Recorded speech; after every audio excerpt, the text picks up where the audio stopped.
Salut à tous, aujourd'hui je vais vous raconter une histoire incroyable. Une histoire vraie qui va vous faire dire non.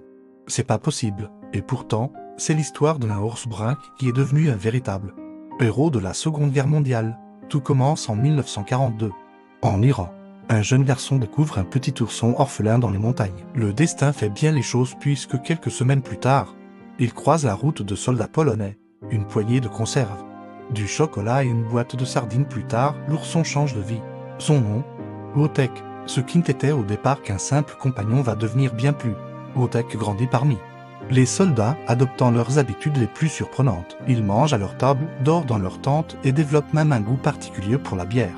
Sans oublier les cigarettes qu'ils mâchouillent sans jamais les allumer. Et les douches froides qui le font rugir de plaisir.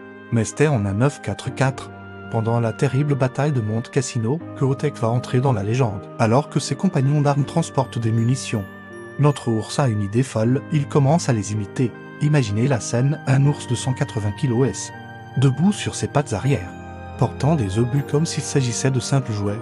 Le plus impressionnant, il n'en a jamais fait tomber un seul. Cette action héroïque lui vaut d'être officiellement intégré à l'armée. Oui, vous avez bien entendu, Wojtek devient caporal avec un vrai matricule et même une solde. Son image, un ours portant fièrement un obus, devient l'emblème de sa compagnie. Après la guerre, nos amis polonais sont démobilisés en Écosse. Wojtek trouve un nouveau foyer aux eaux d'Édimbourg, où ses anciens frères d'armes viennent régulièrement lui rendre visite. Il les reconnaît toujours, se dressant sur ses pattes à l'appel de son nom, comme pour dire « Les gars, je ne vous ai pas oublié ». Wojtek nous quitte en 1963. Mais son histoire continue de fasciner. Aujourd'hui, des statues à Édimbourg et à Cracovie rappellent aux passants qu'un ours au grand cœur un jour porté l'uniforme et combattu pour la liberté. Cette histoire vous a plu? Alors n'hésitez pas à laisser un petit pouce bleu et à vous abonner pour d'autres récits extraordinaires comme celui-ci. Et n'oubliez pas, parfois, les héros ont 4 pattes et un pelage brun. À très bientôt pour une nouvelle histoire incroyable.